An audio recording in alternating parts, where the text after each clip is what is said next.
Why, hello everybody, it's GleeCon, and I'm here again. I'm bringing you another episode of Lore of Warcraft, and as you can tell from the way that the screen is loading, we are not doing a typical run. This is how, well, a few things start for us, but also how our dungeon runs start. And if you've been paying attention to the past few episodes, you know we've been building up to doing Uldaman, so stay wild and listen to that. So we have some people coming. Let's turn this quest in and then go.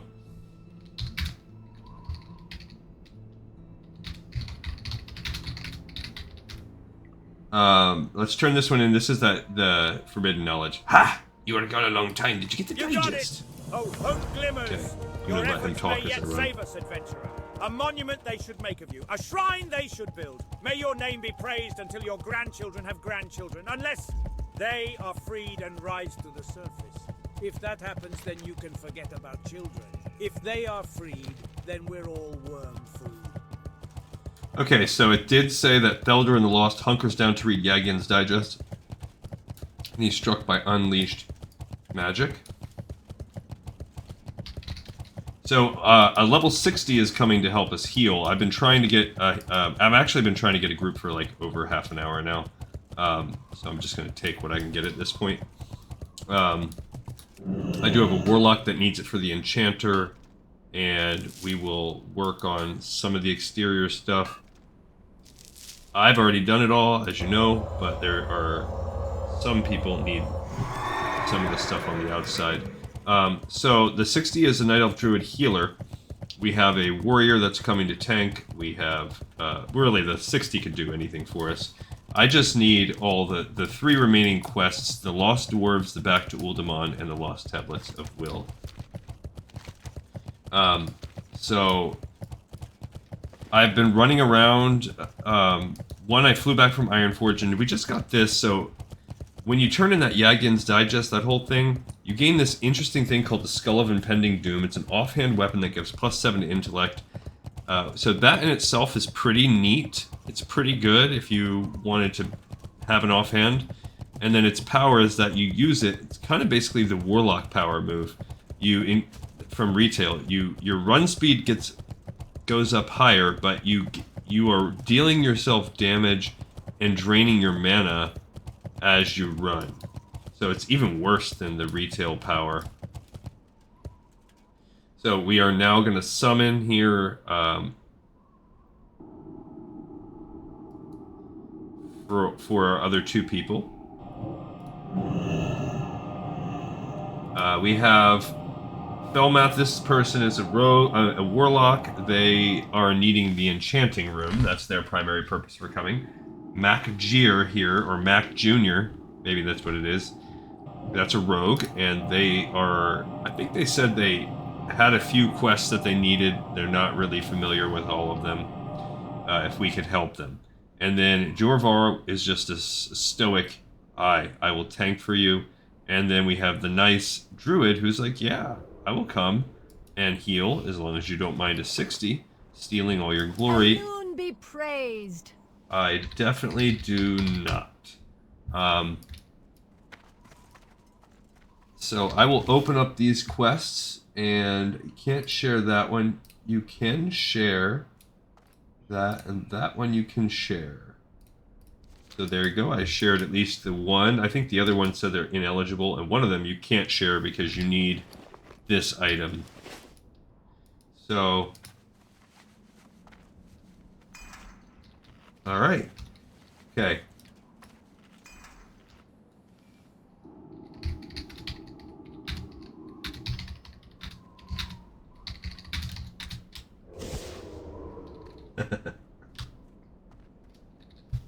She said, oh, this is Molten Core, right? Ha ha ha. Because she's at level 60. Let's get this started. So, here we go. We're fighting these guys. We're just fighting our way in here. Don't really need anything. But, sure. Our level 60 is just helping us with the heals. We don't need anything, really. That's our warrior. Charging forward, dressed like a pirate. They said this is Molten Core, right? Ha ha ha ha ha. Okay. Nope, I don't need that. I don't need iron anymore. I did get enough iron while I was out, and I also got I got some of the other stuff I need.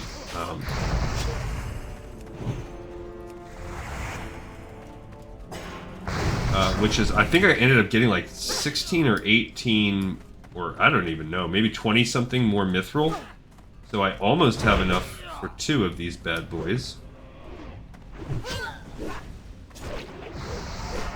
Okay, so the healer is basically saying, fell tap as much as you want, Warlock, because she's going to keep him alive. And we can just hop down here and go into the dungeon as needed. No need to do anything else. Okay. So here we go.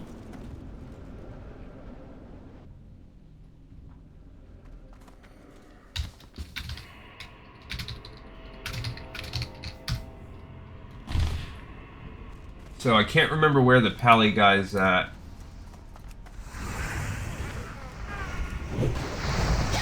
I know that basically there is a dead Pally. I think he's in one of these. He's in one of these two.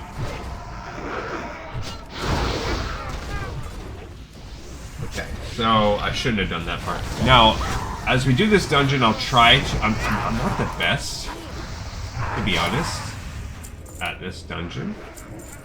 I don't need that. But with this group that we currently have, it should be fine.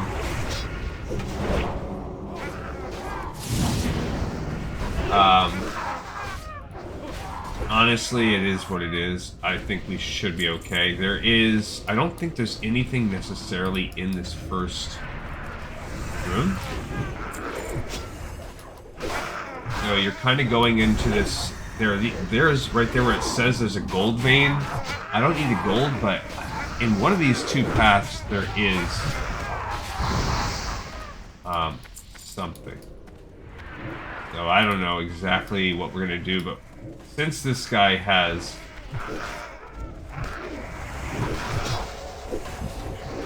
all the heals, he's not really worried about it. There you go. There's back to Uldaman. So that's the Pally guy.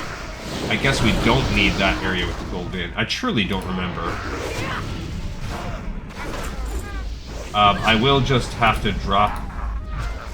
I'm not even gonna smite anymore. My mana's getting a little low.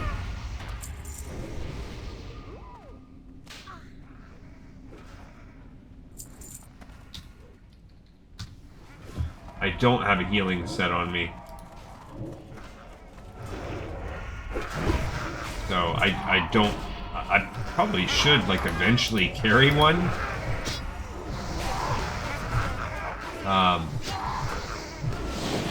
But I wonder if she's asking because then she could switch to DPS and I could heal. Which is probably what's... I believe in the long run, that's what's going to be needed of me as a paladin. Sounds like. Okay, so here's this guy. Remains of a paladin. Reading the journal reveals that after much effort, the paladin had identified the location of all 4 missing gems.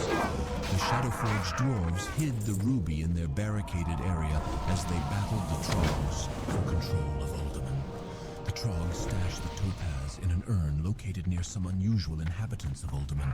Okay, here's the first guy. First boss.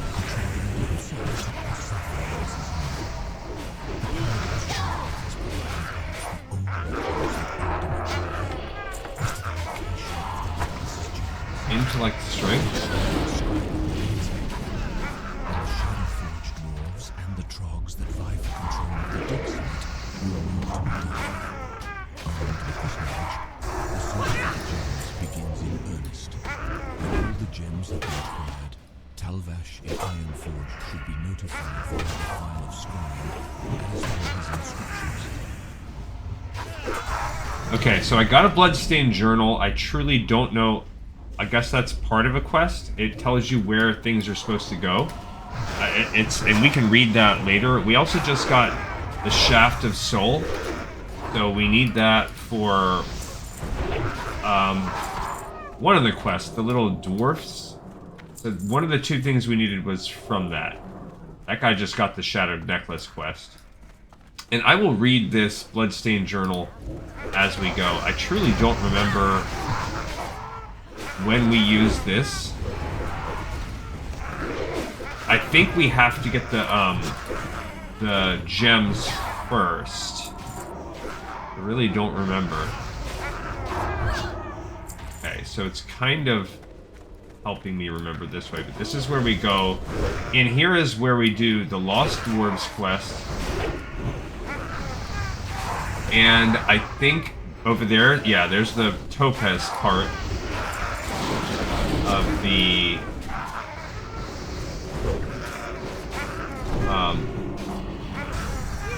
Topaz part of the necklace. You can see it, it's in that vase over there.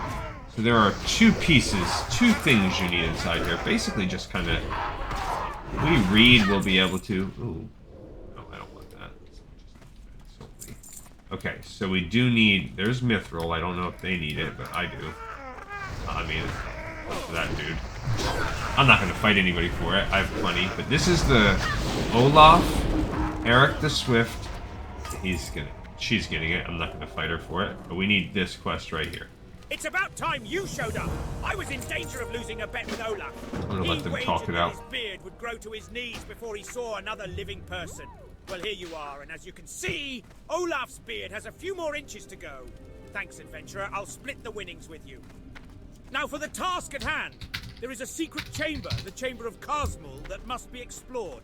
The problem is that the chamber's behind a huge locked door. It's a lucky thing I know how to open it. I've described everything in my journal here on the table. My band and I are stuck here. So you, adventurer, must find the Chamber of Kazmul for us. Read my journal, explore the chamber, then report to Prospector Stormpike and the explorers in Ironforge. Alright, so... Oh. The guy, I think...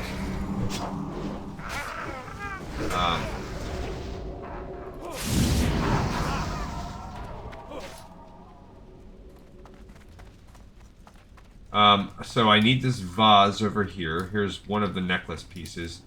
Also, I don't remember where that chest is at. Okay, so there's the topaz. So the hidden chamber, it says...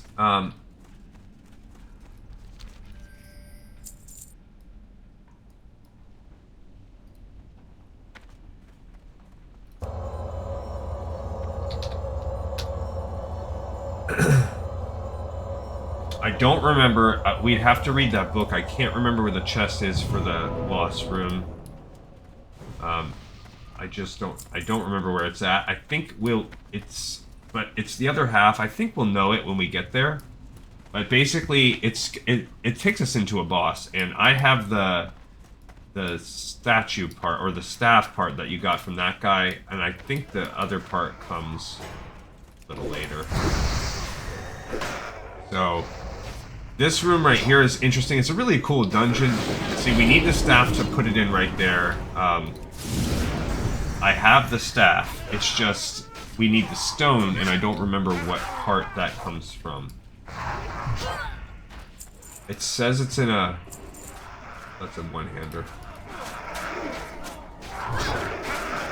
So... we just got it. These, I don't even think these guys are elite. Yeah, they don't seem to be. Okay, so somewhere around about there's a chest. So I'm just looking for that. I don't remember. I don't think the other two pieces to that necklace happen until closer to the end. So it's like you get that first piece and then the second piece. One happens, I think, in the hidden room.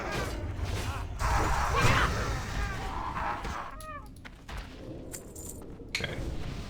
So... when you open that staff, it opens up this, but I don't remember where... Yeah, see, they put me on res duty because it costs a reagent, dang it. I wasn't really paying attention. Oh, well, I'm scanning the room for these stupid things. couldn't get both. These guys are lurkers. Okay, it's no worries. Alright, so we do need to get in here. It's just I can't remember. Now, obviously, when we do this on our horde, it'll be a lot better because I will remember. Don't know where that little staff is at. Or the chest.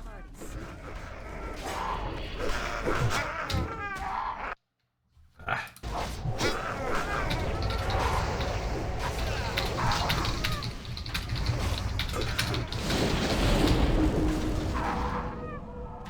I don't remember this, so...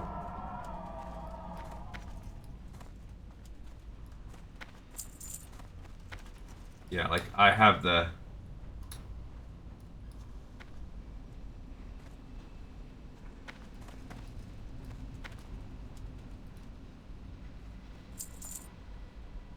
Oh, maybe they got it?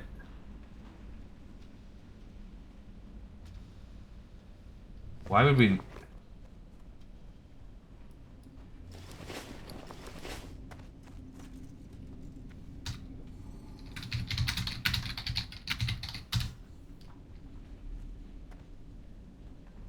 Or he has the whole staff of Prehistoria?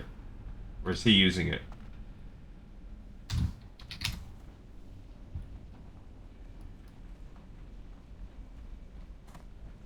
I didn't even know you could... One person could get one and the other person could get the other. There we go. Okay.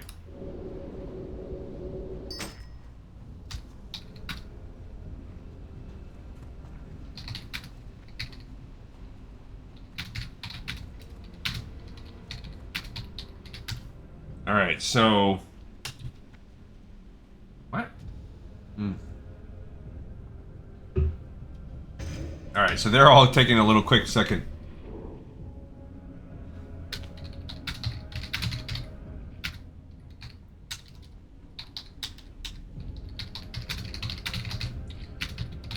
Now, they're gonna... Yeah, so now I can open this, and I'm pretty sure it opens up this room, and I think there's a boss in there. So, I mean, that is what it is.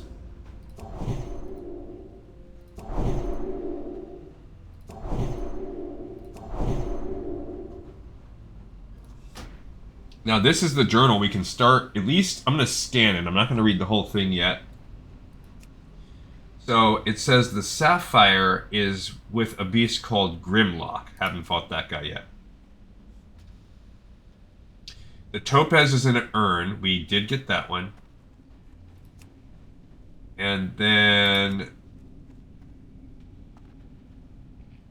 Oh, it doesn't really say. I missed it. Okay, the Sapphire. The Topaz.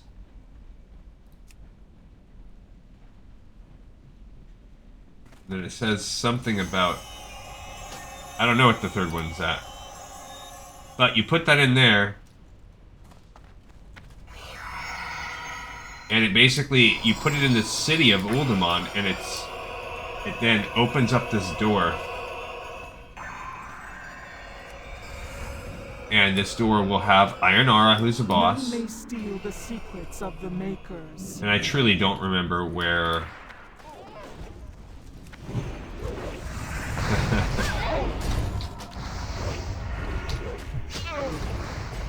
Okay, so... Oh, she was susceptible to my stun. Alright, so this is Ironara. She's pretty cool. This is actually like an iconic boss, actually, for as silly as this is right now. This dungeon overall is actually pretty sweet. That's an attack power bracer. I'm gonna take that. 165. Ooh, that's pretty good. I'm gonna just greet it because I don't stinking know. And I don't think there's anything in there. Oh, you're supposed to explore it.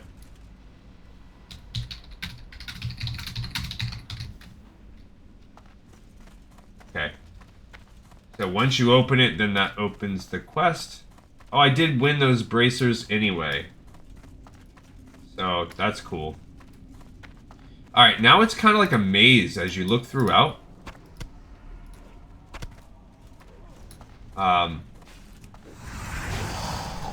So you kind of can see there's not like a lot. There's nothing really going on over there. We're getting close to the enchanter. Okay. I was put to sleep.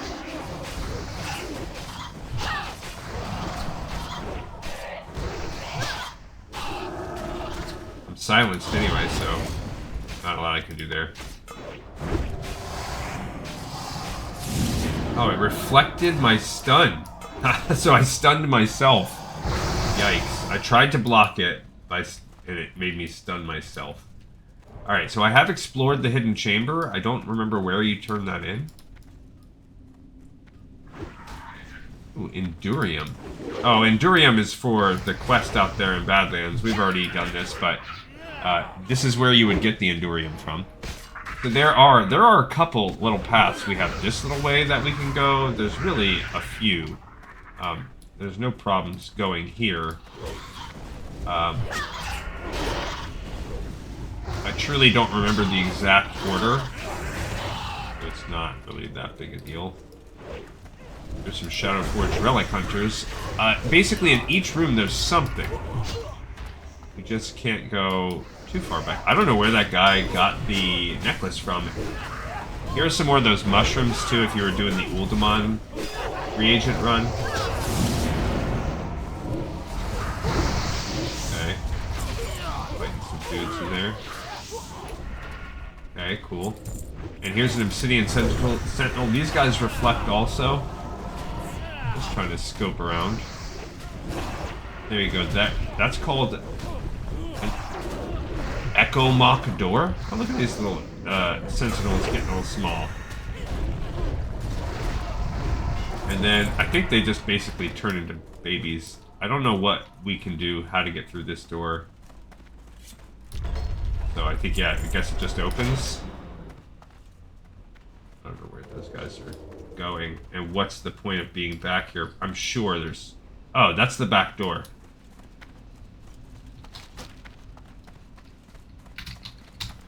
Okay, so that's where we just ran, through the back door. So if you go up this way, so there's Endurium.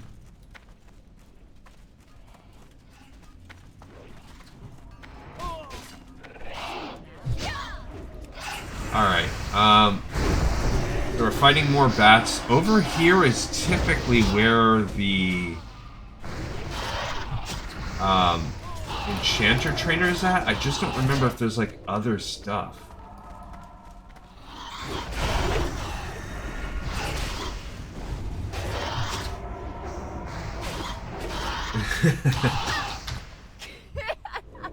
Okay. Alright, so I do remember that the other two, I think one of the things is up there, maybe even both. They're both very close. I really don't think what we need is in there.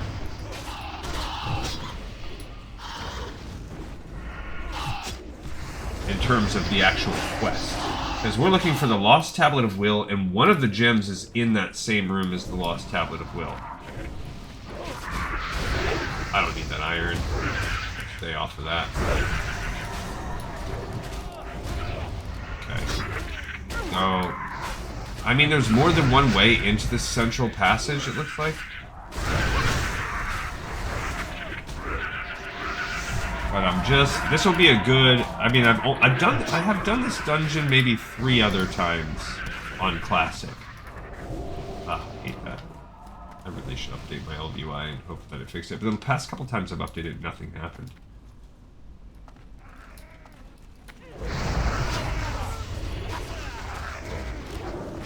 Alright. Little jerk right here.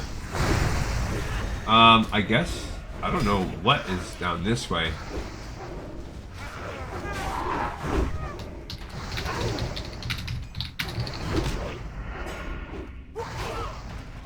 Okay, yeah, I need the tablet back here. And there's a gem.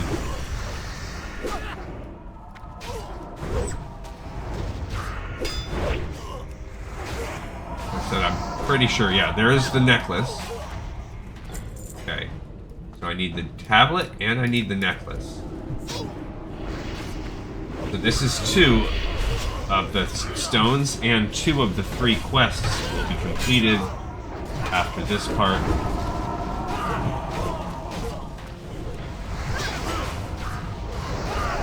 Okay.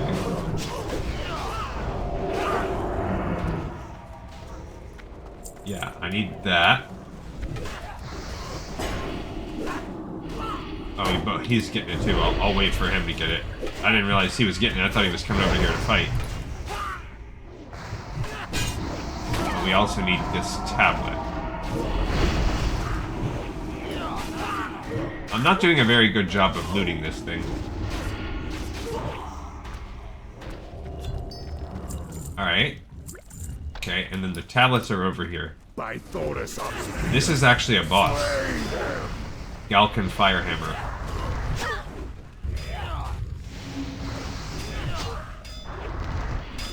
Okay, so this is the... We have fought the ruby. We just need the sapphire. And it says, I remember, that the sapphire is... What did she say?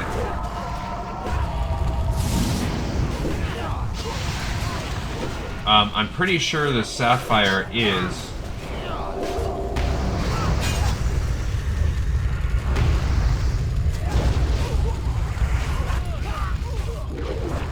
I'm pretty sure the sapphire is the one that said it was like on Shadowlock or Grimlock or something like that. Okay, that's cool. Okay, so I need this tablet right here. Cool. Alright, so I got the last tablet, and we'll look at all these quests after.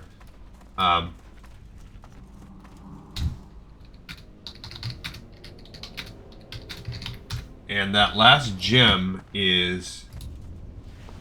I don't even remember. If you look at it, it says... Grimlock. From Grimlock.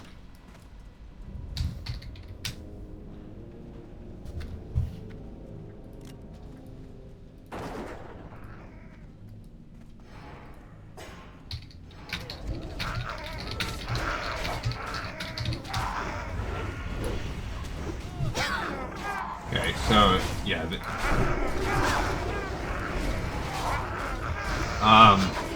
Yeah, they're saying they need the enchanting trainer, but that's cool because you know what? They can maybe enchant a bunch of stuff for us. Alright. I think, so as you saw, 2 is right there. I don't even know where that first necklace had dropped from unless you got it right there from the dwarfs. I'll have to, like, read that one maybe a little bit more. They said it, and I really feel like I read something about it being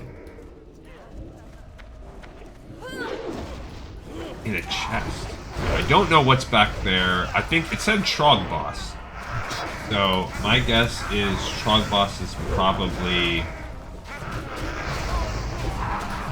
Well, maybe since my mana is actually like okay right now, I could do this Hammer of Wrath when I get there. I don't know if it's worth it. Yeah, see, like, is that worth it? I don't know.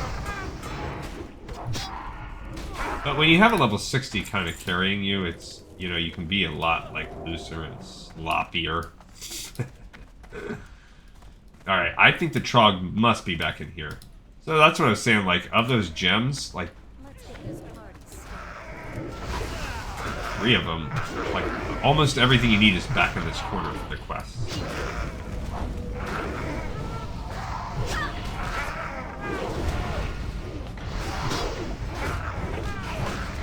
Alright, so I guess when I'm above on mana... Ooh, that's a pretty cool sword. 32.5 with 11 strength. That's not as good as what I have. Mine's better. How are we doing on bag space? Bag space is running a bit low.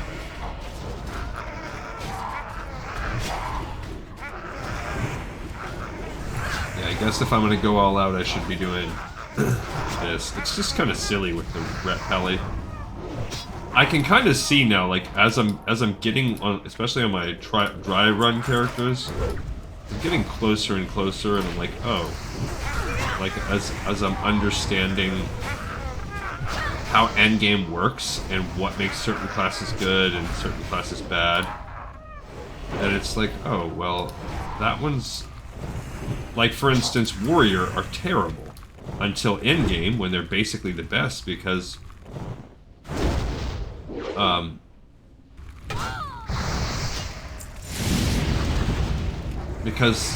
warriors are 100% gear dependent, and gear has infinite scaling. There's Grimlock. Okay, so here's Grimlock. He said he's whatever.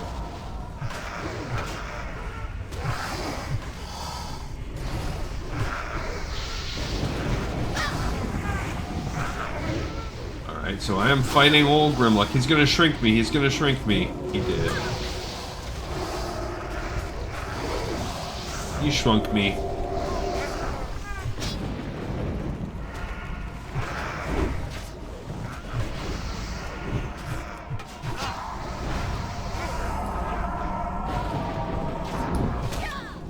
Okay, so I got the last thing.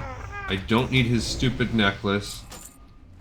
But we have all his things. So now we open up this and we'll turn this quest in.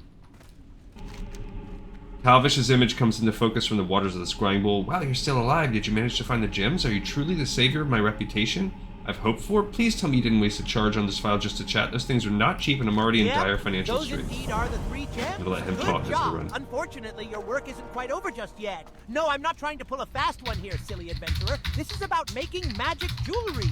Talvash del Kisel quality level jewelry. You need a strong power source to give it some oomph. Well, that necklace has no more oomph to give. You are going to need to find some oomph for the necklace, and Uldaman is probably the best place for it, actually. I guess there are a lot of constructs running around in there, yeah? Well, take out the biggest, baddest construct in that place and grab its power source. I'm pretty sure I can fuse that source into the necklace. Without that power source, fixing the necklace will be impossible. Come back to me here to Ironforge when you have it, and we'll get it all fixed up for you. Yeah, so basically, that's what you... After you get the 3 gems, so you go and you talk to the paladin. I guess talking to it is what you'd call it. You talk to the paladin, and then the paladin gives you... or no, maybe I'm wrong. The paladin... Yeah, the paladin gives you the journal, which then tells you where the gems are. Then you go run around, you get the 3 gems that we did, then you need to turn that, you need to use that phial, and that phial will give you the step for the final piece, which is actually getting the,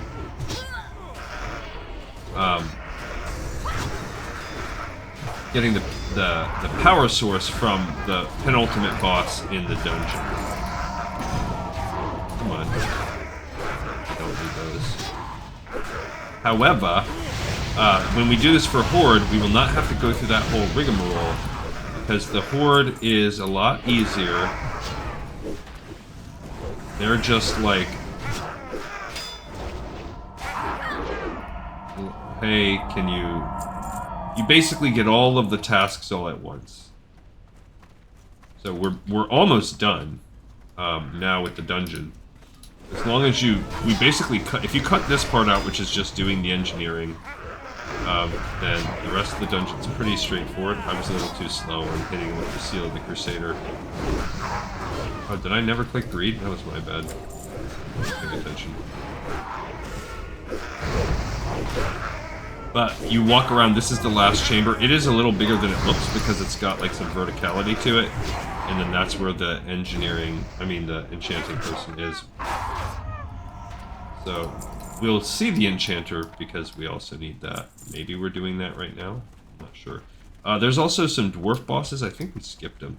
Maybe they're going to do that right now.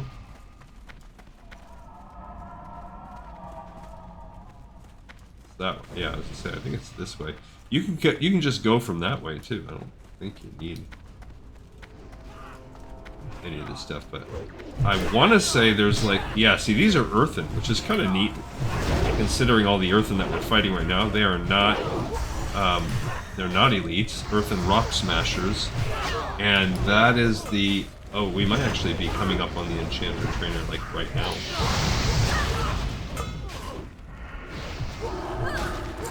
Another scroll.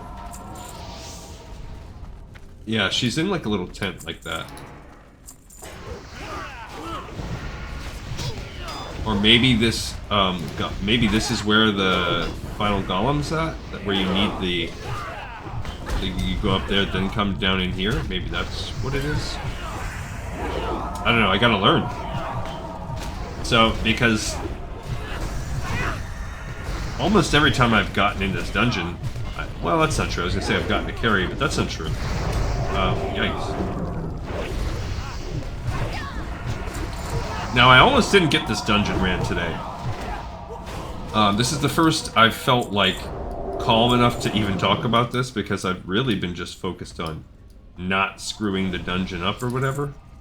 But I wasn't sure if it was going to happen. If you look at time, we're a little bit late on time. So, how long this takes, how is it going to go for us? There are some quests post Uldaman that I should do, that I kind of want to still do in this episode today. I probably will still do it, because I think we're kind of close to finishing this dungeon. As long as people don't kind of sort of screw around. What is that? Wait. 300 attack, 32 attack power? That's good. Okay, so those are actually pretty good. Because 32 attack power, I'm getting like 20 attack power out of my strength here. So, you look at my attack power is 899. And now it's... So it's, I gained 10 extra attack power, right? So I was right. So 32, and I said I was getting about 20. So I was actually getting 22. So somehow I was getting a pinch more. But I still gained 10 attack power, which is like the equivalent of 5 strength. And it cost me 4 stamina, and I gained this armor, 300 armor. And I gained defense by 5. It's actually, those are actually really good. And yeah, and they're plate. So they look cool too. I've got these Crag Fists of Power. Pretty cool.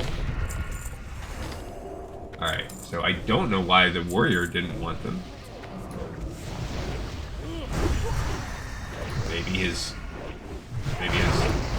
DPS is already better. I don't know. Yeah, I think where we're going right now is to the... I just don't really know. I don't know what we're going back here for. Is this where we're going for the key? I don't need that. Maybe that dude already has a thing, like an app, or I mean a mod. Yeah, so we just made our way through.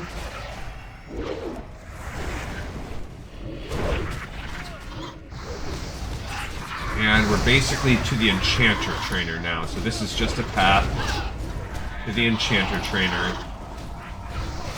The second gun we got. I still have about 6 inventory spots left. Alright. What's the point here? Yes, there we go. This is... Is this the Enchanter? No. I really felt like we're by the Enchanter. It looks like this. It's basically a small little area with a, like a little tent. So I don't know what the heck we're doing unless it's just trying to get a full clear for XP. These guys aren't even worth XP though. Oh, there she is. Okay, so once you kill everything, she comes out. Okay, so she got it all. She had all the money. She had all the skill levels. She was ready to roll. So she got herself all ready. That was pretty good. Pretty nice. That is true. That is true. She said money deleted, and that really is accurate. When I did that on my mage, that's exactly what happened, and it's a big reason why my mage is broke, because by the time I got to there, and I had enough like money and time to level up all the way through the enchanting trainer, and I had all the mats and everything I needed, and by the time, like, I was super broke after that, and I basically wasn't able to recover. But he's almost, you know, he's pretty far along on enchanting. Now his tailoring is very low. I don't know what to do about that. Alright. So we're now entering the final stage of the dungeon. At least they were cool and they trained up everything fast, so that did not take a long time. That was the only thing that could have slowed us down. So we basically have 2 bosses left. We have the Golem, that's we need for the power source. And we will, as we fly and go along and everything, we will look at some of the quests that I kind of skipped through, because... And actually, let's look through some of what we have right now. So,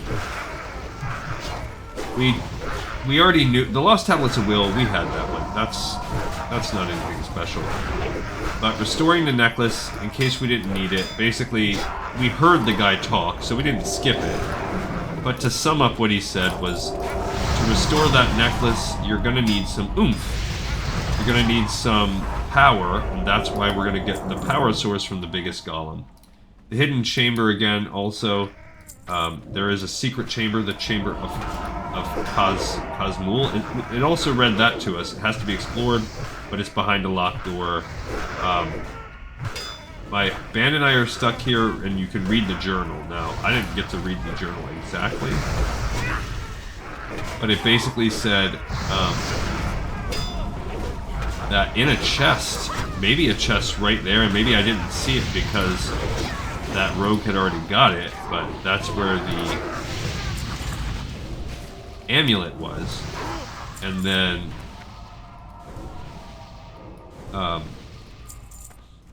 off that first boss was the staff, which I got. Okay, so here is kind of like a gauntlet style. We're gonna fight some Earth and non-elites. We're gonna fight some golems here.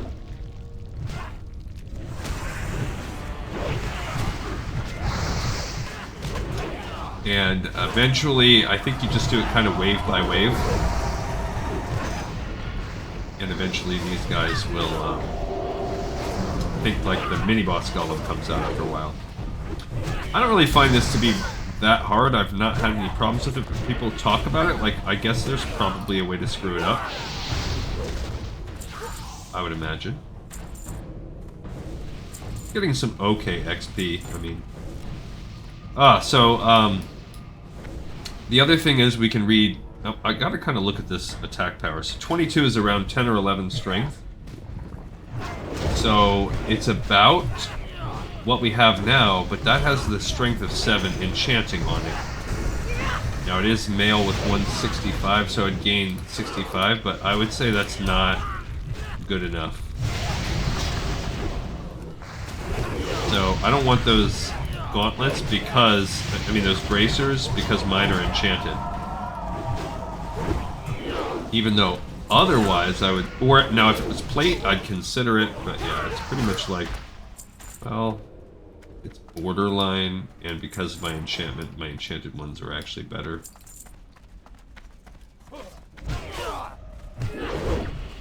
Alright, so this guy's running. One's to level 6. Yeah, she's turning into a bear.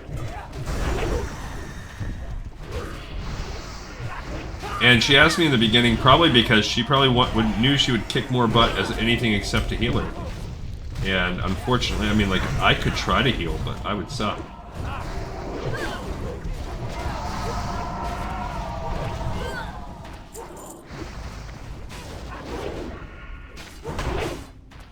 Alright, so now it's sort of kind of like a gauntlet. We go in here and we open up the Altar of the Keepers.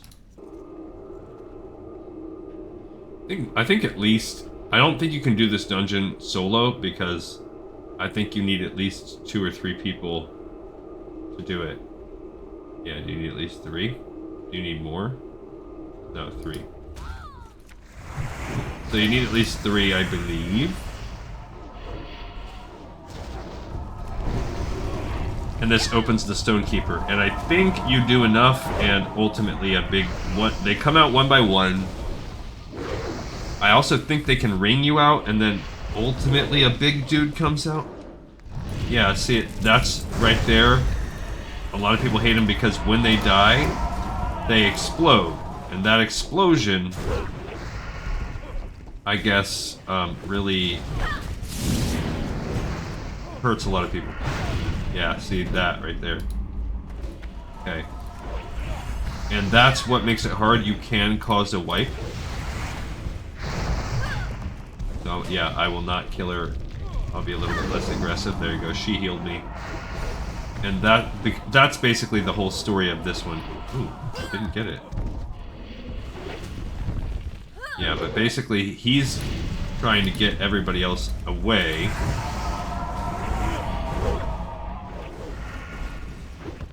And once you kill all 4, I don't know if you have to then fight an additional stone. I think you do. Ow. Yeah, because see, I didn't get any kind of special gear from any of these guys. So I think there is one more.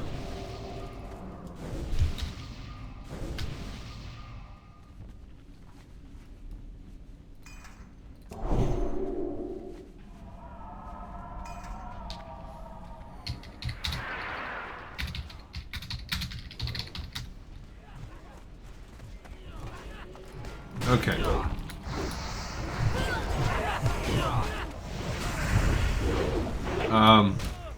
But if you didn't have a level 60 healer with you or whatever, what you would just do is time it to have the tank pull him away from everybody else kind of get away, get off the platform. And that way not the entire party's not taking damage, but at least it's really not that chaotic of an encounter. All things told. Alright, so now there is basically, when we go in here, we're getting close to the last boss. And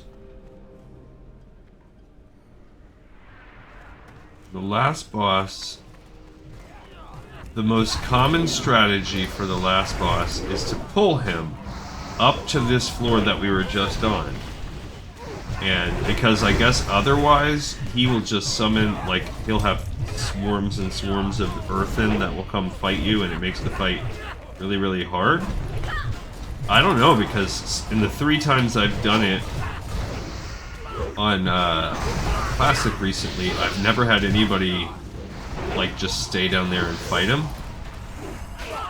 So I can't tell you how hard it is. Maybe I've done this. I'm trying to think. I did it on both my characters, and I ran it on my mage just for a class quest and to see the enchanter. So I've done. Yeah, this will be the 4th time.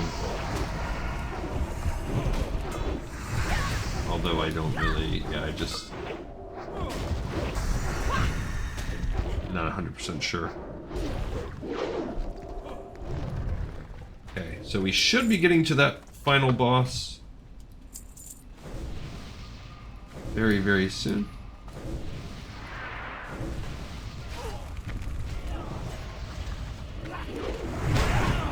This is pretty much the final room, and this will open up the last temple, where you will fight the guy that made Uldaman, or we're in the Hall of the Crafters, so he's some head dude. And then we are actually gonna just, I think we're gonna end up porting out of here, because if you look at all the quests, not letting me do it right now, but the quests are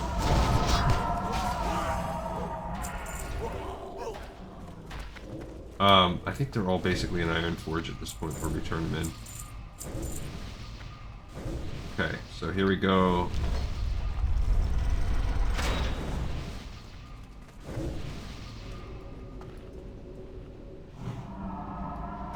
So, are we fighting in here?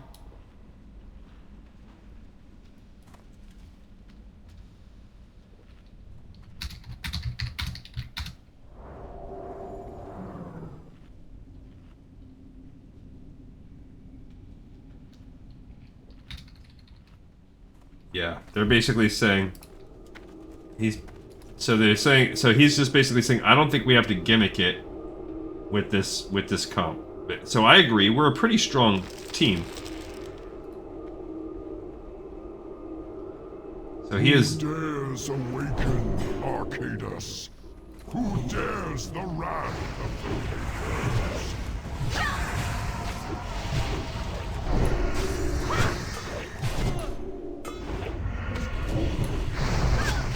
Alright, so he's probably immune to stun, yeah. I just tried it just in case. Awake, ye servants. So yeah, he's basically gonna summon all his servants. Should have saved my little. His name is Arcadus, which is also, I think, the name of one of the swords.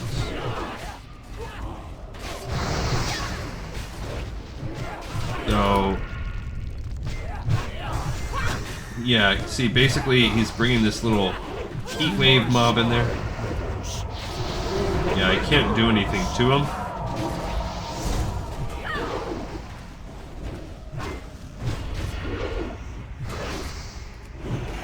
Uh-oh. Okay, so he's... I didn't hit him enough. But now I can spam Hammer of Wrath on him with that weakness. So I got this, a two-handed sword. Ooh, 42 damage.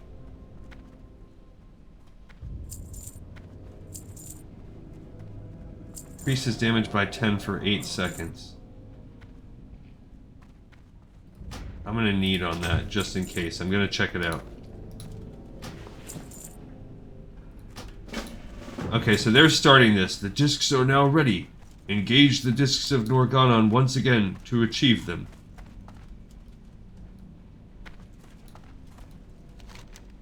Okay. Oh. So this guy basically gives this quest. Salutations. My function is to offer access and, when permissible, insight into the information regarding the creator's synthesis of the Earthen on the world designated as Azeroth.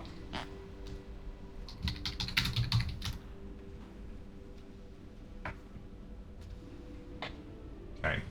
Your discs are now ready. So they're basically just saying this. I'm ready to share this information with you now at your leisure.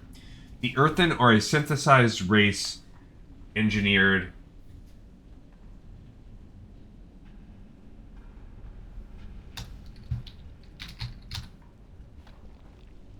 by the creators, functioning as one of the seed races in the initial population of the world designated as Azeroth. The Earthen were created to aid the creators' efforts in shaping the deep regions of this world. They are a modification of the standard subterranean being matrix used on other worlds that the creators have seeded. The construction of this prototype race created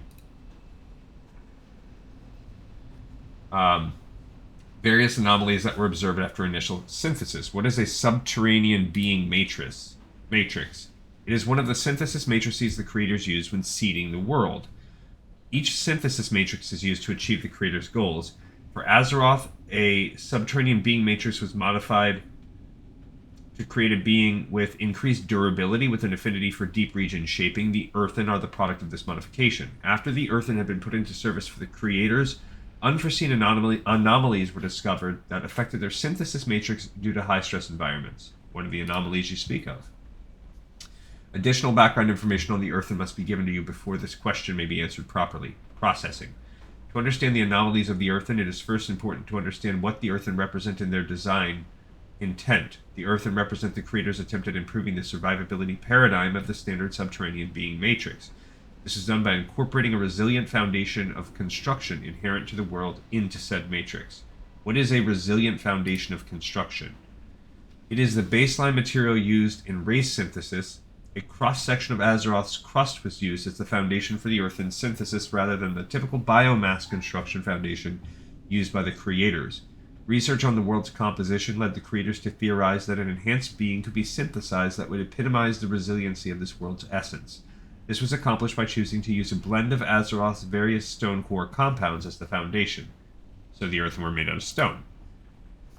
Simply stated, this is correct. The earthen's physical features are that of a smaller stature humanoid, though their composition is that of Azeroth's various stone core compounds. Their design maximizes strength and stamina without sacrificing cognitive processing power. Their skin and musculature are nearly impervious to physical damage, and with very minor modifications, the earthen display a remarkable resiliency to unwanted magical forces. Anything else I should know about the earthen? And it is integral to the assimilation of this data that it is understood that the creators wanted to synthesize a race that would long be an integral part of this world's development cycle after they had departed. This race would be instrumental in fulfilling the creators' long-term development objectives for Azeroth. As an ancillary note, the nomenclature earthen was deemed apropos for the new race by the creators based on the earthen's composition. I think I understand the creators' design intent for the earthen now. What are the earthen's anomalies that we spoke of earlier? The earthen's only anomaly in synthesis is the tendency for matrix destabilization while being utilized in high-stress environments. Addendum. Deep earth sculpting was naturally suited to the new matrix design and thus never met the qualifications of duplicating a high-stress environment. Destabilization was not discovered until well into the earthen's primary service cycle for the creators. The creators began work on post-synthesis modification rather than recall and resynthesis. What high-stress environments would cause the earthen to destabilize? There is a noticeable pause after you ask this question. The information you request is not currently available in this repository's data cycling. I sincerely apologize for this omission. Please request this information after a data cycling update has been performed on this information repository. You may also request this information from another information repository located on Azeroth. What happens when the earthen destabilize? There's one picture. There are two potential results when the earthen's synthesis matrix destabilizing. Initiating visual aid representation number 1. The first variant matrix is a degenerative product of synthesis hereby designated with the common nomenclature of Trog. This variant maintains strength and stamina comparable to the earthen, but its cognitive processing power has been almost completely compromised. Force of will and a strong sense of cunning are the only driving factors in the psyche of the Trog. Trogs? Are the Trogs you mentioned the same as the ones in the world today? I am unable to process your chronological reference in comparison to the recording of this data. My apologies. The Trog retains some composition of Azeroth's various stone core compounds, but the loss of cognitive power makes this variant unacceptable to the creators. The Trog procreates as per a standard biomass. By default, it consumes stone and anything else it can acquire, including other Trogs. Cannibalism is considered unacceptable by the creators. You mentioned two results when the earthen destabilized. What is the second? Initiating visual aid representation number 2. That's a dwarf. The second resultant variance of the earthen matrix retains many desired elements when compared to the standard subterranean matrix. The common nomenclature for this variant is dwarf. This variant retains strength and stamina inherent to the earthen. In some cases, the dwarf even exceeds the cognitive powers of the earthen's matrix. The dwarf, however, retains none of the physical composition of Azeroth's various stone core compounds. Dwarves? Now you're telling me that dwarves originally came from the earthen. The data stored in this repository does indeed correlate with your astute proclamation. The dwarf maintains an affinity for the stone composition of Azeroth, but due to the high-stress environmental anomaly within the earthen synthesis matrix, the dwarf reverts to a default biomass composition as seen in the standard subterranean matrix. Ergo, the dwarf variant does synthesize from the degeneration of the earthen creation matrix as you inferred with your query. These dwarves are the same ones today, yes? Do dwarves maintain any other links to the earthen? I'm unable to process your chronological reference in comparison to the recording of this data. My apologies. Though the dwarf maintains most of the Earth's mental attunement to Azeroth's stone composition, the reversion back into living biomass remains the same degeneration of the matrix. Dwarves eat and procreate through means typical to other standard biomasses. The creators view the dwarf as an acceptable variant, worthy of Genesis in its own right. Who are the creators? The creators are the creators. They're the ones They are the beings that seeded and shaped this world by their own design. They are the reason for this world's existence as well as many other worlds. They are the wellspring from which Azeroth flows. It's just a lot to think about. The creators are cognizant of the magnitude of the information housed in this repository. Subsequently, a portable copy of the data stored here will be made available to you once you are attuned with the discs of Norgannon. Please consider your cursory requirements for the assimilation of this knowledge to be complete. At your leisure, access the discs of Norgannon to begin synthesis of your discs. I will access the discs now. So I come over here, and now I can get all of this. The following instructions of the Stone Watcher, following them, you once again access the discs of Norgannon now that you have learned about the history of the Earthen, the Trogs, and the Dwarves. A faint brief hum is heard from within the discs. The Stone Watcher then speaks. The discs have now been synthesized. Access the discs of Norgannon once more to receive your personal copy. Your discs are now ready. Engage the disc of Norgannon once again to retrieve them. Touching the discs of Norgannon once again makes your hand tingle. This time, however, a strange grinding noise is heard from inside the discs. Your backpack suddenly becomes heavier than it was before. Inside, you discover a miniature version of the discs. No doubt an item of this sort would be invaluable for someone interested in the ancient history of Azeroth. The Explorers League and Ironforge is such a group, known throughout the Alliance. Perhaps they can make good use of it. Okay, so, wowzers. We have a lot of stuff here.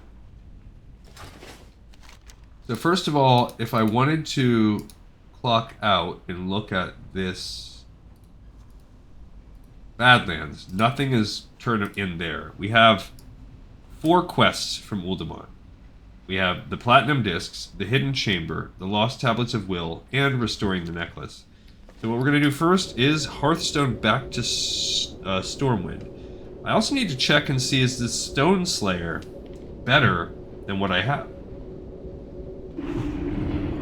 I tend to think yes, because... Alright, well, before we even get into that, let's skedaddle and skedoodle away. So we can also look at this bloodstained journal. I can read that as we go. Only portions of the journal are legible through the stains. Uldaman, Day 3. I cannot believe how foolish I was. To be blindsided by this foul Shadowforged dwarves was a novice's feat. My wounds heal slowly. Surely, I am poisoned. I feel my energy sap away. I must scout ahead nonetheless. Make matters worse, the necklace the gnome made for me has been shattered. 3 of the largest gems set into it have been lost. I must find them. Without them, the necklace is powerless. Uldaman, Day 4. First clue revealed itself. Deep within Uldaman, as one of the most savage trogs I have ever seen, was brandishing about a large sapphire, one I wager that would fit perfectly into the necklace. I overheard one of the Shadowforged dwarves mention the beast's name, Grimlock. The cadre of guardians this brute Grimlock has, however. Uldaman, Day 5. The trog then taking the topaz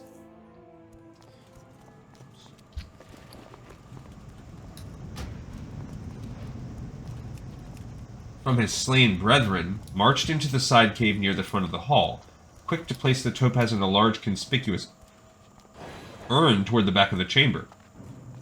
Of all things dwarves, 3 of them to boot. They barricaded against the trogs currently. Calling to them would have been a call for suicide, lest I be overrun by the foul trogs in my weakened state. Once I know the 3rd gem, however, I shall. Uldaman, Day 6, so very hungry. I'm out of supplies and would consider moldy bread to be a feast at this point. I witnessed a trog's head turn into a juicy steak right in front of my very eyes. Uldaman, Day 7. Last chance at redemption for my failures. I believe the ruby is in the last barricaded area the dwarves have against the trogs. Their battles, no doubt over the gems and the other artifacts from this site, rage continuously. It would be just like those vile dwarves to hide it somewhere. Regardless, I must make a move one way or another. Perhaps a mad dash to the surface is the best course.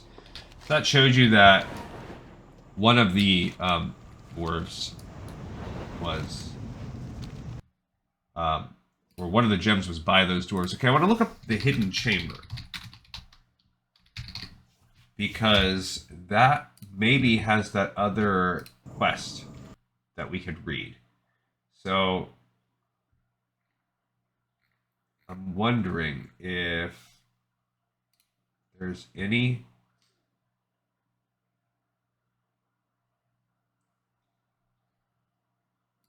Okay, let's at least see where this medallion was supposed to have been found. We'll check that out in a second. I also have to do we have to do the spreadsheet, I've got to clean that up a little bit too.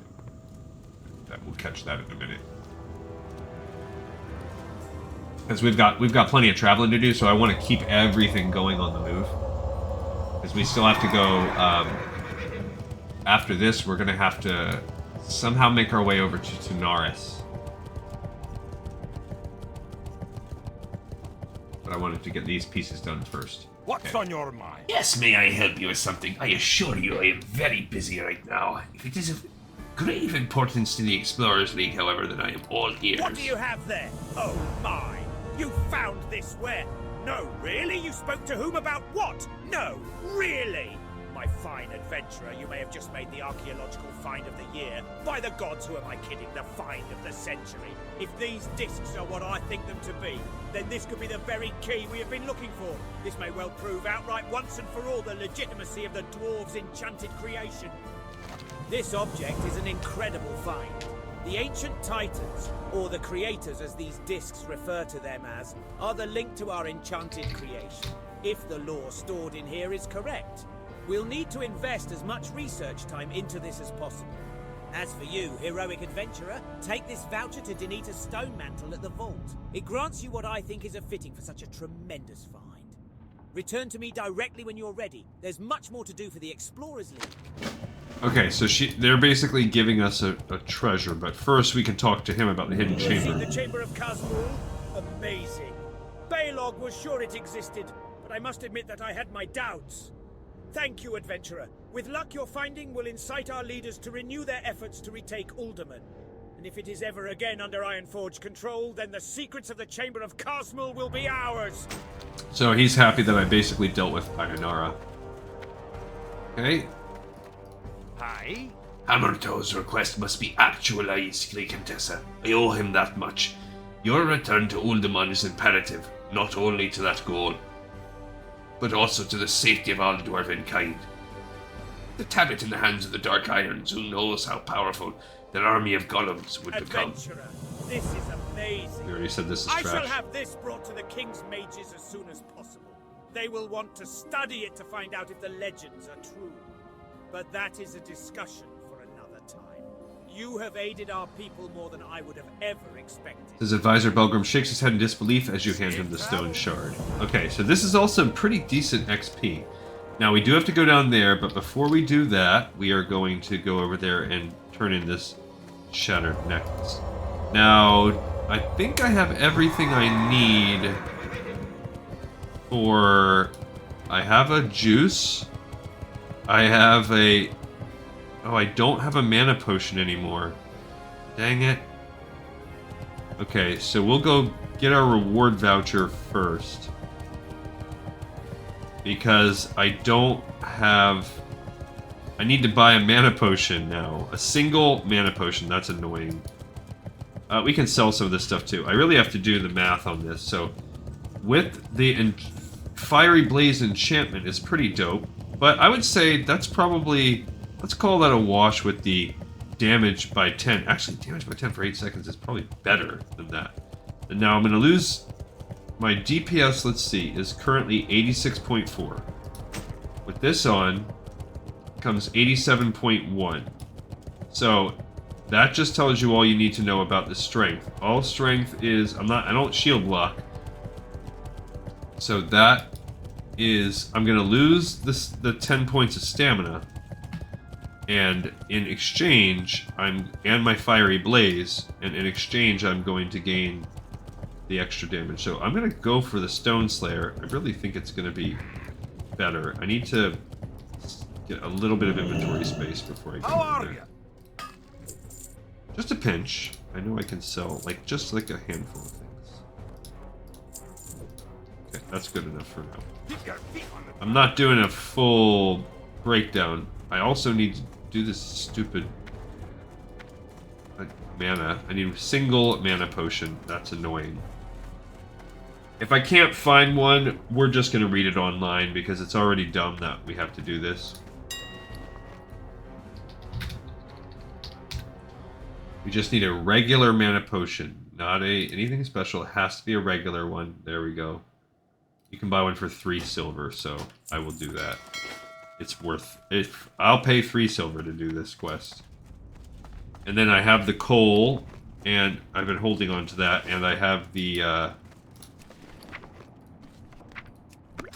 juice. Those are the only things you need. Now, I don't remember where the quest is. It says it's in the... What's the name? Danita? Is it in here? Yes, she's right here. Welcome. Welcome to the Vault of Ironforge, Contessa. What may I do for you today? As yes, a voucher from the Explorers League, Sure. and quite the valuable one, might I add.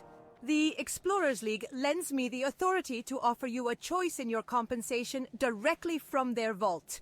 You are to receive this item, and you may choose between 5 superior healing potions or 5 greater mana potions as your reward. And a sack.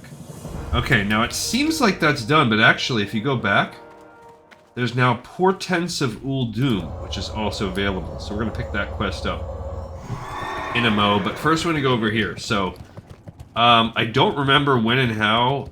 I'm going to destroy this Phial of Scrying, and I don't know if it will let me pick it up, to be honest. You might have to be on the previous quest for it to stink and work. I don't know. I can't imagine. I did it. I've done it before. So, I don't know how you trigger it. I don't know if it's not going to work because I already got to the next stage. I'm not sure. We're gonna check it out. Pleased to meet you. Yeah, there you go. Replacement file. You need another Phial of Scrying? You're kidding, right? What did you do with the first one? We have a lot of work ahead of us here, person. Those phials don't grow on trees. Actually, I wish they did, because I'd go there and pick one off since I don't have another one. In order to make you one, I need the following: a mana potion, a piece of coal, and some sweet nectar. Don't ask why, just bring me what I ask, and I'll make you a new one. But it's so rare that you would ever do this quest, You have a because good day now. Off and away. to make another file, I need a mana potion, a piece of coal, and some sweet nectar. That and a whole lot of patience, apparently. The mighty adventurer delivered. Hooray for me. Yeah, we're By just the gonna way, do it for I fun. lied. I had another file. Ah. Oh, take it. Well, what did you expect? Oh, here. Have another one. I'm just some goofball who has nothing better to do than hand out magical communication devices to adventurers. Rest assured, though, what you have given to me will be enough. Make you another file when you lose that, too. Please prove me wrong and don't lose the new one, okay? Okay, and you don't even need it to turn this part in. So it's really only if, like, you screw up and don't use the file to turn in the 3 gems, like you just don't ever do that, and then you destroy the file, it gives you a way to end that first quest. You didn't even stop to tidy yourself up after leaving Uldaman, did you? You just came straight here. Lingering dungeon odors be damned. Well, let's hope that visit is merely an odoriferous one and not a useless one to boot. Do you have the power source for the necklace? Well, I'll be. I sure am glad to see you and this power source in one piece. It will take me a moment to magically fuse the power source with the necklace now that the gems have been reunited with it. Once it is done, however, the necklace will be yours. You're excited, aren't you? All tingly with anticipation. Now, where did I put that spell focusing? Well, let me grab a spell focus from inside my house, and then we'll get started. Hello? If you are here about fee collection... That or isn't here. summons, then you must Where have did I have that mistaken plastic for thing someone last? else. That's right, Terribly over by sorry. the bed. Hehe, sorry about that.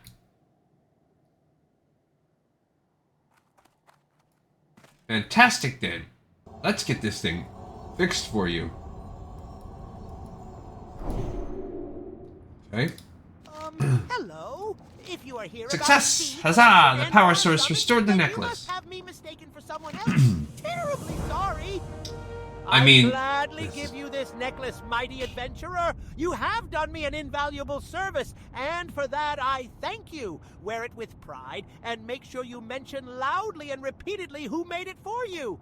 Also, if you could toss in the fact that it really isn't cursed, that would be great. Alright, so this is really pushing my desire. Okay, so I would gain 6 stamina, but I would lose 5 agility.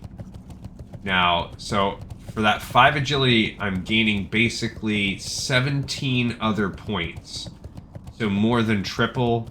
It's mostly spirit, a little bit of intellect, and some stam. So I'm gonna take it Just because it's so much other stats, but it's pretty Greetings bad. once again, adventurer. Doesn't help my Your damage. discovery inside Uldaman has set the Explorers League abuzz with excitement. The League has been working to unlock the secrets of the miniature platinum discs you found. Your fortuitous arrival here in the hall allows me to share with you that we are quite possibly onto something. Historian Karnik has uncovered some important clues as to the true origins of the Valley of the Watchers in the Tanaris Desert. He would like to speak with you as soon as possible. Okay, so they're giving us another quest. We are going, this quest is doable, and we're actually going to complete it all. You got my attention. I am glad to entertain your interesting exploration, adventurer. With your natural talent and moxie, we could crack open secrets that we never thought were possible. The discs of Morganon in Uldaman were a repository of vast information. You were only permitted to access the top layers of the information stored there. The creators were rumored to have more repositories located throughout Azeroth. This now brings us Seeing what We happens. want you to take the miniature discs you found to the sealed gates of Uldum. We aren't sure what will happen when you do this. This sounds risky. Sure, we acknowledge that. It might, however, do nothing. You might need to use the discs on something. Perhaps the doors unlock when you have the discs in your possession. Be open to try. And be ready for anything to happen. When you found out what happens, return to the Ironforge. We'll have a lot to analyze when you're done. Okay, so you can do this quest, and we will do this quest, on both the Alliance and the Horde. Now, the tricky part is that this is not easy. This is down in Tanaris. So, we could fly... I think we're going to have to fly down to Booty Bay.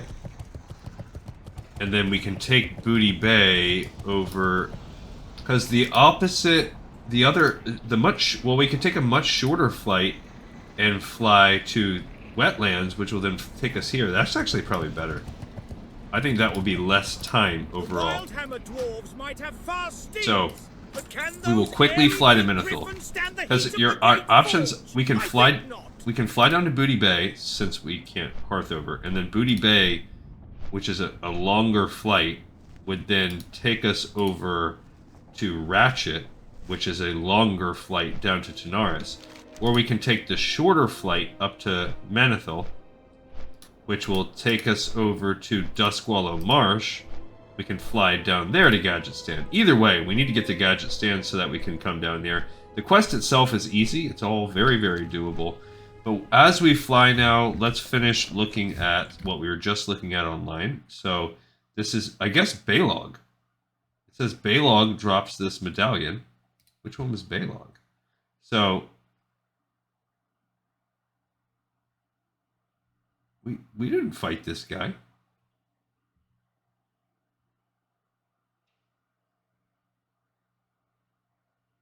What? It says he drops this. But I think there's got to be something else. Another way contained in Baylog's chest. So there you go. So Baylog's chest is on the table. The dude grabbed it. So it is. It's right inside the area. All right, scratch that now. Now let's go to the spreadsheet and actually methodically work through what we've been doing. And then if I have time, I'm going to talk to you a little bit about what should have happened. All right, so first of all, there was Forbidden Knowledge. So we came back and we turned that quest in. That one was done. That was... where we got this skull. Wherever that is, this skull right here, the Skull of Impending Doom. Yeah, we're almost going to land soon. Okay, so then after that, we went up and we did Uldaman. The first thing we did once we got inside Uldaman is we turned in the quest with the Paladin. I think it's called Back to Uldaman. Yes, so we did complete Back to Uldaman inside the dungeon, and that gave us the next phase.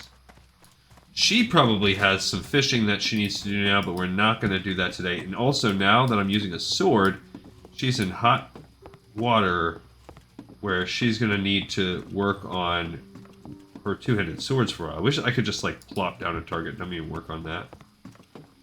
But 230. She should be at 235, yeah. So, whatever. We're not going to be able to really mess with that. Also, I need 6 more. I need 2 more mithril. I could also open this sack up. 14, 14, 12. So I could open up the thaw pelt sack. Yeah, it won't let you do that. I could open up...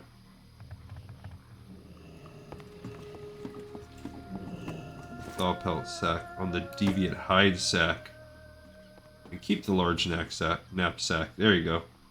Okay, so that was basically I gained 4 bag slots. So that's useful. Deviant hide sack is now done. I don't need this Tavish Phial of Scrying. I can toss that one. Some of this other stuff I can toss. This, yeah, this mail armor, like I said, that's about a wash. It's going to give me 7, which that's basically like 14 attack power compared to 22. Okay. And that's about 3 or 4 points. But I'm gaining that from agility. And plus the stamina exists, so yeah, it's just not good. I gained some armor, but it's not worth it. I don't think there's any other pieces of gear. I already replaced the Crag Fists of Power. So I'm gaining a lot of attack power. That's cool. And then the Dwarf Captain's Sword. Let me put that down there, so put some of these just down so I don't, like, miss them. Don't need this either. Put that there. Just trying to clean up my bags a pinch. Yeah, let's put that there. Okay. We actually have these now that we got some mystery meat. Sell those. I don't need that one. Alright. So when we got in, after we completed back to Uldaman, that gave us Find the Gems. Okay, that was picked up in the dungeon. And then before we continued that, we actually got the Lost Dwarves, which opened up the hidden chamber. Okay. So we finished the Lost Dwarves, opened up hidden chamber, and we actually didn't complete hidden chamber until we were back in Ironforge. Same thing. Now, we did complete the necklace thing. I'll mess around with that in just a minute because we are about to be landing and now I'm going to have to fly down to Gadgetstan. Little bastard. Ha ha ha ha. Funny. Ha ha ha. Yeah, now that we're like not... I always have a hard time like wanting to try to talk about the lore and also running the dungeon. I think the dungeons are the #1 situation where I'm tempted to be like, maybe I should just do the entire zone, like do it and then go back and animate, like narrate it. That's the only content where I think I'm sometimes tempted for that. Alright. Okay, so then we Find the Gems actually is completed within the dungeon. And then that opens up the next step in that, which is restoring the necklace. I'm pretty sure that's where you get the power source, where he wants you to get the power source anyway. Okay, so now we go, we land, we leave, we go back, and the very first one then within the dungeon, you get the discs of the Platinum Discs 1, and then immediately turn it in, get the second one, which wants you to go back to Ironforge. That was actually the first one we turned in. Then the next one, then they gave us that one. Okay, so then we walked back a little bit. Actually, we're going to need some more. We went a little bit deeper, because Forbidden Knowledge is done. Bam, bam, bam, bam, bam. Okay, let's say that we did the Hidden Chamber next. We just turned into that, and they're like, oh, cool. That was awesome of you. All of that.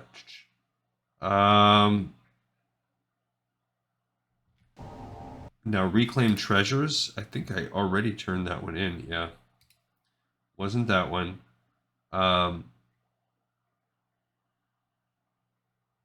okay, you could say it was the Lost Tablets of Will. We definitely turned that one in the back too.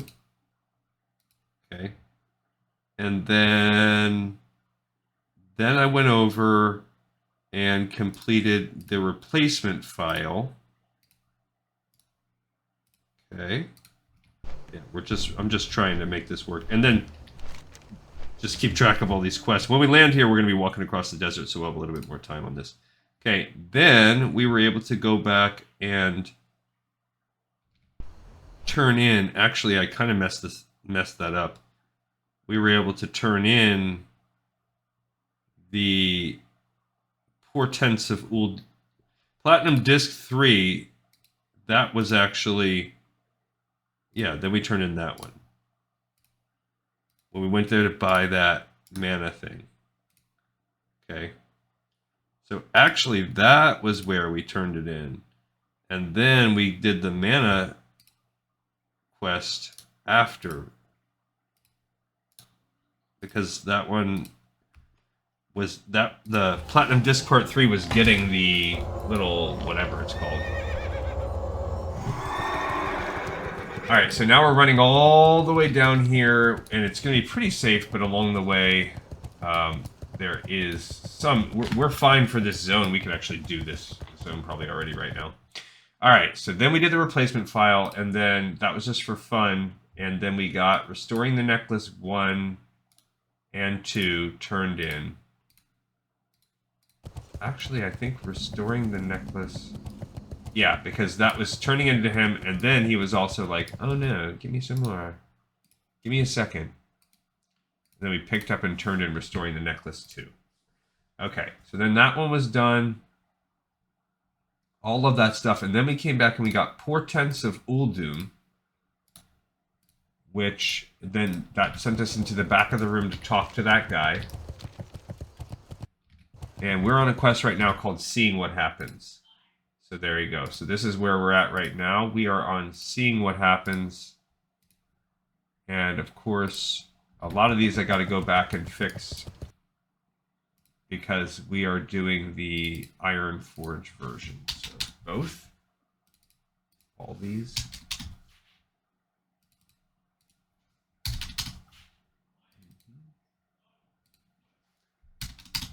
Okay, we're almost done. The only thing that I worry about a little bit is if we have to go back to Ironforge and retrace our steps. That's going to be a little bit extra added time, but this is pretty quick. And I'm pretty sure we do. And we do not have... Yeah, we're 34 minutes out from a Hearthstone. So we're going to be basically retracing the steps of everything we just did to get back to Ironforge. Is what it is. Not a lot we can do there. So we'll be running back to Gadgetzan, flying back to Duskwallow, taking the boat back to Wetlands, and then flying back to Ironforge. If our hearth was up, or if we had some kind of portal device, or if we had anything else useful like that, it would be a lot easier. We just don't have access to anything like that right now. So this is going over on time, and it is what it is. So, another thing... So the reason why this episode almost didn't happen today. So basically, you know, I've had a busy past few days. So you know, starting with Thanksgiving, of course, it's a holiday family busy. And the next day we had some events. We had to go meet up with some family, and we went and help my daughter move. So boom, boom, boom, the day's over right there. And you throw in, I've been making these videos for you guys too. It's a big chunk of my day. When you have a limited amount of free time and you spend, you know, 2 to 3 hours of that time making videos, like that can often be, most days, that's all of, if not more than, the free time that I have. So this is the Valley of the Watchers. This gate is open. It's busted open, and there are 48 level elites. We're level 47. So just be careful. You don't have to fight any of them. You just have to be careful. If you have stealth or something, that's great. But I'm lingered around here quite a bit. You don't need to mess with any of them. Don't worry. You're coming to this little thing right here. I'm out of range. The familiar-looking pedestal sticks out of the hot sand. Perhaps there's something to its presence here. As you touch the pedestal, the miniature discs from Uldaman hum and glow in your backpack. A familiar feeling tingle washes over your hands as the image of another Stone Watcher springs to life in front of the gates of Uldum. Salutations. I am a guardian of entry. The discs that have been used for access are missing the correct entry discs, the plates of Uldum. Please incorporate these plates with the disc structure and repeat your access sequencing. Thank you. Here is the Stone Watcher of Norgonon again. Salutations. I am a guardian of entry. Please use the proper discs for access to Uldum. Unless you have the plates of Uldum already integrated with your disc set, I will not allow for entry into the Uldum compound. The appearance of the Stone Watcher of Norganon must be the reaction that was hoped for in sending you out to Tanaris Desert with the platinum discs. As instructed, you will need to find out what the story behind the Stone Watcher is before continuing on. And now we can talk to him for more lore, but you actually have to interact with the base. No, you have to interact with the dude. Salutations. I'm a guardian of entry. Okay, so we already read that part. What function do you serve? My purpose is to regulate access to the Uldum complex for the creators. I allow entry into the compound only when the solicitor exhibits for access the proper sequencing discs. Your disc set currently does not contain the plates of Uldum, the primary prerequisite for entry. Access is not granted unless the plates of Uldum are present. What are the plates of Uldum? The plates of Uldum are discs synthesized by the creators that allow access into the Uldum compound. These discs house and store specific data related to the creators' activities here. A little bit scared. I don't want that guy to come near me. Oh, he did. No. He was a little bit closer than I wanted. I mean, you could obviously be fast to complete this. We'll still be able to complete it. I just gotta run, de-aggro that guy. And then you can click on... Yeah, see, he's already coming off. Then you can click on the little base and he'll reappear. It could also be safe if you really wanted, and or he's already reappeared, but you could also be safe and like use Wowhead to read it. Specific data related to the creator's activities here. Physically, they are nearly identical in circumference to the disc set you currently possess. Their markings, however, are directly related to information on Uldum, as opposed to the Uldaman complex. What are the plates of Uldum? Several sets of the plates, or where are they, of the plates of Uldum have been synthesized by the creators for their expressed use. The creators control the distribution of said discs for all complexes on this world. As such, Azeroth has been rescheduled for visitation, and therefore future discs may enter circulation at that time. Existing discs have been fully distributed to those parties with appropriate security clearance. Excuse me, we've been rescheduled for visitation? What does that mean? The creators use visitation as a means to re-establish control over seeded worlds when forces both external and internal upset the matrix dynamics associated with it. Such tactics are not to be taken lightly when executed by the creators. For additional information on this world's scheduled visitation, please consult the appropriate data repository that fields all creator-related scheduling considerations. So what's inside Uldum? Uldum is a research facility for the creators in their continuing efforts to enhance the biosphere of Azeroth. Specific information regarding their work as it relates to Uldum is restricted to those individuals who possess the plates of Uldum in their disc sets. Data repositories inside the Uldum complex have been programmed to address specific experiments and data compilations. Please refer to them for detailed information. I will return when I have the plates of Uldum. Okay, and that's it for that. There's nothing else to do there. Oh, wait a minute. I forgot to actually turn the quest in. Holy cow. The Stone Watcher's voice resonates with power and authority. Your discs will be returned to you once you access the pedestal. When you have obtained the plates of Uldum and incorporated them into your existing disc set, you may then enter the complex. You access the pedestal again. The platinum discs suddenly appear once more in your backpack. With the knowledge of the Stone Watcher learned and the disc returned to your possession, the time has come to return to Ironforge and inform the Explorers League of your discovery. Primary interaction complete. Image dissipation in 10 minutes. Okay, so I guess there will be some image dissipation. I think you can reactivate it if you need, or you can just keep talking to him or whatever. Alright, so it's time for us to run back now and retrace our steps to go turn in this final quest.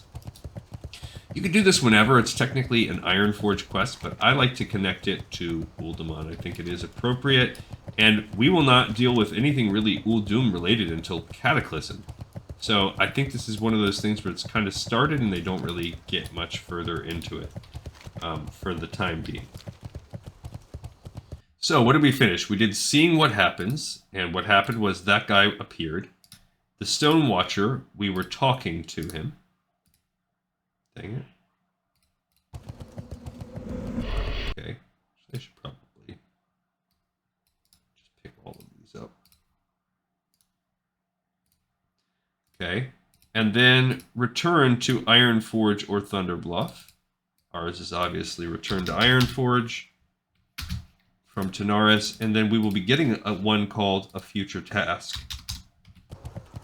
I don't remember what that is all about, but we might as well just check them off because that's how it's going to go. I just don't remember what that does. Alright, so again, unfortunately for us, it's just travel back to get this last step. I'm a little bit past the time I'd otherwise want to be.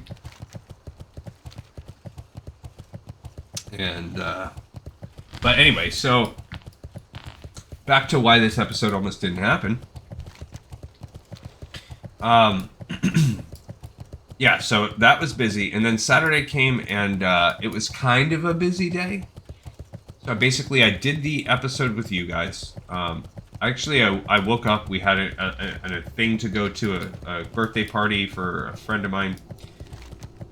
We went there, and then we went and got the Christmas tree and did some shopping there, so the day starts chugging along. I end up coming back, I make the episode for you guys, and then I was like, okay, the next thing is to, we left off where this would be today's episode. Well, after that, I had some time, really, and I was like, alright, what I'm going to do is start working on the next quest. I need to make some progress, because basically since Wednesday, I've made 0 progress. So while, if you look at the master spreadsheet, we have now completed all of this and this for Alliance. So we have these 2 altogether for Horde, which that's going to be like 1 to 2 episodes, and then maybe another 2, so 4 to 5 episodes tops. Duskwallow is a pretty, that's whatever, not a ton, 2 or 3 for each. So let's just say we're on a somewhere in 10 to 11 episodes, with which, when you take out some of my, now that I'll have to go back to work tomorrow, that's a couple weeks. That buys me a couple weeks, really. And then Stranglethorn, that will probably take another couple weeks, except, like I said, it'll be over Christmas break or whatever. So I'm cranking down on time, and the Hinterlands I have finished for the Alliance. But what I got here was the drop. I just organically got that on my Alliance member, but when I went to do it with my Horde, I was like, all right, it's time for me to get this quest. I need it because I do it in order when I do Where would you like to fly to? When I do like the dry run. So I was like, okay, I've done everything up to that right now. So I need this drop. I had done all of these quests, not a ton, but I've done a lot. Now there are a bunch more. Most of them, a lot of them are the elite quests. I need a lot of elite. Most of them are elite. I actually have to go. This is Zul'Farrak, but like the Ancient Egg, I think that quest is. That comes from Screecher's Spirits. That's actually a Tanaris quest. Prophecy of Moshron. That's a dungeon? Oh, man. Yep, that's Zul'Farrak. Because then that opens up the Ancient Egg, which that's at the top of Zul'Farrak. And then the God Hakar.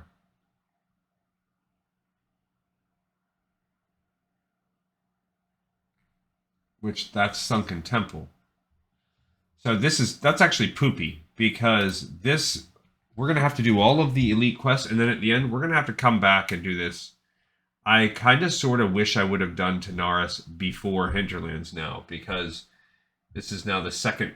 So there's basically, we're going to be stuck going back to do the ancient egg. Unless I can't imagine being able to stealth it. So that's going to really hurt us because that requires Zul'Farrak to get there. But most of it is, I mean, there's really not a ton. Like we have the stuff at Rivon Tusk basically. So some of this is not real. Some of it is. That I can't do yet until after I do the Zul'Farrak. But a lot of same thing. Summoning Shadra. That might be doable. Or, I don't know where that comes from. Spider God. That actually I probably could do. Yeah, that we could probably do that quest. Anyway. If you just scan 1, 2, 3, 4, 5, 6, 7, 8, 9, 10.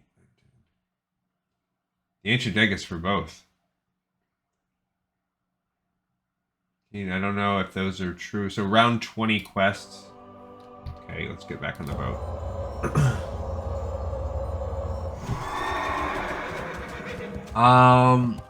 Around 20. I don't remember which side it is. Maybe it's straight. I'll just have to read. And we've got to do fishing. Talk to this person. I do so enjoy sitting out here, yes. Listening to the sounds of the great right. sea. Oh, what? Anyway, yes, that will take you to Menethil Harbor. It docks here from time to time. I'm trying to think. Like I usually only get 3 or 4 done in a day, especially on work days. So it'll take me the rest of the week probably to finish that. I could pair up all those elites together, get a lot of those done in one night as a team. But it'll take me the rest of next week. But anyway, what happened was I got stuck last night trying to get this OOX-09HL egg to drop. I spent hours. I probably killed around 700 mobs last night. Didn't happen. So then I was like, well, I don't even want to run the dungeon today because I'm really losing if I don't even get this quest done. So I did another probably 500 mobs today throughout the day and still no drop. And then I was like tonight then the afternoon came and I was like, well, look, I'm gonna just keep doing it. If I get it, I'll get it. And it just so happened that like right around 7 or so, 6:37, probably about 7, was pushing a late dinner. I was like, somebody was asking for help doing the elites in the hinterlands, and I was like, you know what? I'll help them out because if I'm just killing mobs anyway, I might as well help people. So I did that. I ran the mobs, and during that run of helping those people clear the elite hinterlands quests, I got the egg to drop. Thank goodness. So I finally accomplished that. So then I was like, okay, it's about 7:30. Let me see how fast I can get a dungeon for drop, and I knew I wanted to be done around 9:30. I'm obviously already past that. We're going to go 45-50 minutes past what I wanted, but I was like, it'll be cutting it close, but if I can do the quest, it'll be worthwhile. Like if I can get it by 8:30, and it was probably about 8 when I finally had one person be like, yes, I'll be part of the group, and then I just kept spamming. And I was like, man, it was probably about 8:20, 8:25 when I finally started getting, I think by 8:20 I had like everyone except a healer. And then as you guys saw, it was like right around 8:29 or something when it all started. So we did get the quest pulled off. I finally got it. We got this whole thing done. This is all done. I feel pretty good. We do need some true silver. I could look into that. We still need 20 more mithril. We're gonna do Duskwallow. I think Duskwallow Marsh here. There are some true silver nodes, so I'm not gonna stress it very much. After we finish Duskwallow Marsh, we're actually going into Stranglethorn, and when we're in that zone, there's not a ton of ore places, but that's a good spot for us to kind of hopefully bottleneck our way, or get out of the bottleneck. So let's, I mean, we could look up this too. Classic WoW farm mithril, and just see what are the best spots, best places to farm mithril. So Burning Steppes, which we haven't gone through. Badlands is really good. That's actually what I did when I was waiting to get a group. I just basically did exactly that. I looped around. Particularly this area is the best. Tons. I did not go to Fellwood. So they're just saying, there you go. So Burning Steppes I've not been to. Fellwood I've not been to. So Badlands is pretty good. I do agree. Oh, this isn't even current. I mean, this is... Yeah, that's not clap. There you go. Okay. I was going to say, this doesn't track. No, I'm not. This is not yet. Okay, here we go. So they're saying classic routes for WoW. The hinterlands, they say, is the best. So just farm all the edges of the hinterlands. A lot of mithril. Okay. Tanaris, they're also saying. Players below level 60 should skip those 4 caves. Yeah. The red route should be skipped because it's filled with 62 elites. Skip that cave, which is Skulk Rock. So, yeah. Now, I basically did Badlands, but that's good to know. So I've got plenty of time, basically, because even after we finish Stranglethorn Vale, we'll be entering the hinterlands and then Tanaris after that. So we still have plenty of time to still keep working on our mithril and not stressing it, just chunking mithril out wherever we can. It looks like there's a lot of iron also. And thorium is the only other tier of metal, it looks like, past that. What about true silver? Let's... True silver farm. We don't really need to farm it.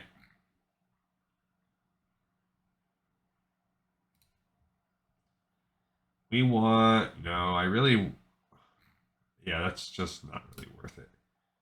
I need to look at it a little bit differently. Alright, we're almost there to our complete retracing of the steps. We're back to Menethil, so then now from here we just need to fly to Ironforge. It's not ready yet. It says it's not ready. Oh, because it's not showing, but I still have a 15-minute cooldown. I was going to say, did it really go this long? And now I'm 15 minutes away. Which, I would say flying from here to Ironforge is about as fast as the tram. And maybe the tram would be a pinch faster, but screw it. Where would you like to fly to? Be careful.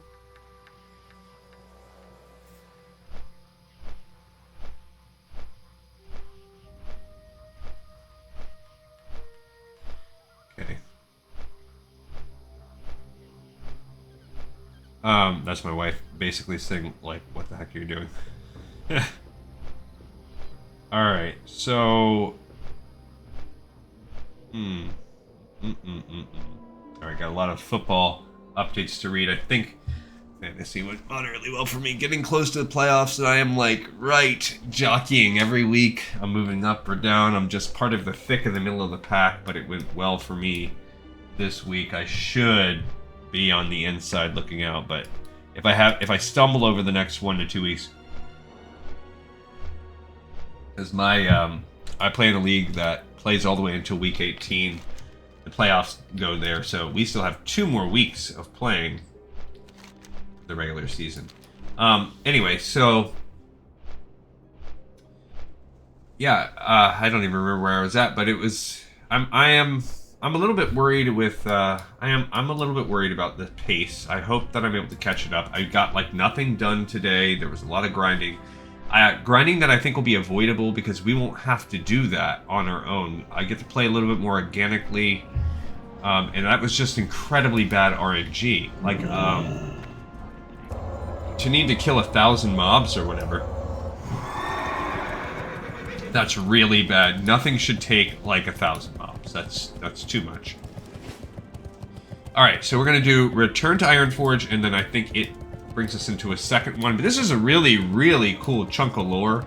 We will read it again on the Horde, and I really hope that I get to be, like, less weird about it. I hope I can take my time a pinch more. Talk to me.